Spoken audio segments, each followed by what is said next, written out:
Now, El Chapo recently escaped for a second time in prison. While you were locked up, did you have any thoughts on breaking out?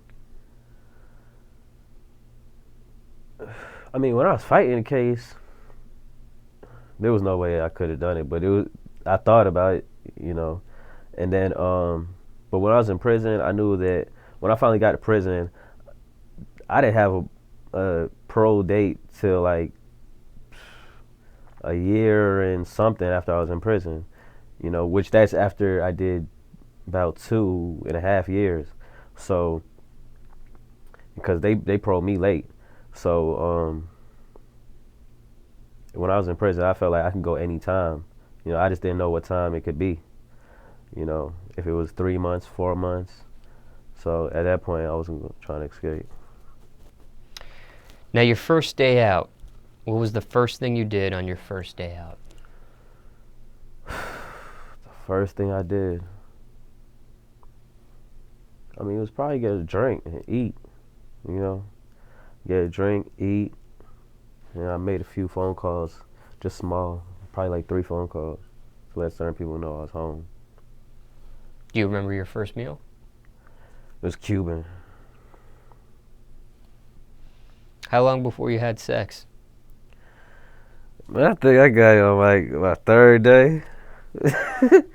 You know, because I was trying to figure I was the people who I was trying to meet up with, you know, I wanted them to always be like, oh man, I feel like you never even left the way how you came back. You know, so I wanted to have certain things in place, make certain moves, you know, collect certain amount of money. And then when I came seeing them, they were like, damn, oh, it's still the same you kind of. Now, how hard was it for you to adjust back into society? It wasn't a problem for me. I would say the only problem was a little paranoia or and stuff like that. You know, when a police car pull past, you know, you're extra like this, even if you know you good. And I didn't get my license, my ID, my physical ID. I didn't get it back for like 4 or 5 days. So the first few days when I wanted to go in there, buy a beer or buy a cigarette, I had to use the correctional ID, and I didn't want to do that. You know, I didn't want anyone to know. So that was probably the most embarrassing part and everything part of it. Now, when you were gone for 2 years, what did you miss? Like, you know, obviously technology always changes. Was there something you missed out on that you can remember? Like, did something come out? Did a particular phone come out? Or, you know, social media? What did you miss? What was everybody on when you had came out? I didn't have I didn't have an Instagram. I had a MySpace back then, but I didn't have an Instagram. So I was curious about a lot about Instagram because everybody was talking about it, and what was that going on? I would just miss that in music, you know, and then new music out here coming out because I was in Savannah, so in Savannah they had like mixed shows. Then they had 2 radio stations down there that had mixed shows on at certain times, especially on the weekend. On the weekend they had mixed shows like after 8 o'clock at night, period. And so we listened to it out here, new music. And I'm like, oh man. So you were able to follow what was hot music-wise in the industry throughout your whole time in prison, or? I mean, just through the monthly magazines, you know, that was coming out. I'd buy up certain magazines. I'd listen to the mix shows, listen to the radio.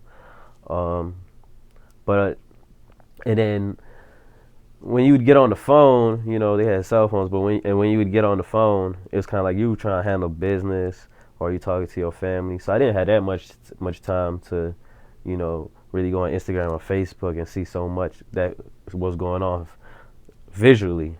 So I'd really heard it through my ears or just magazines.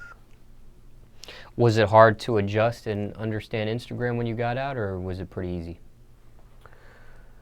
It was pretty easy understanding it. It was just the whole how I seen people with like 50,000 followers. I'm like, how 50,000 people just followed you like that? and then I found out a lot of people was buying their shit. Yeah. Now, somebody about to get out, or somebody that has just gotten out, back into society, what do's and don'ts do you have for someone to adjust into society as quick as possible? Just society. Just, I mean, pay attention to your surroundings. You know, don't do any of that. What's it called?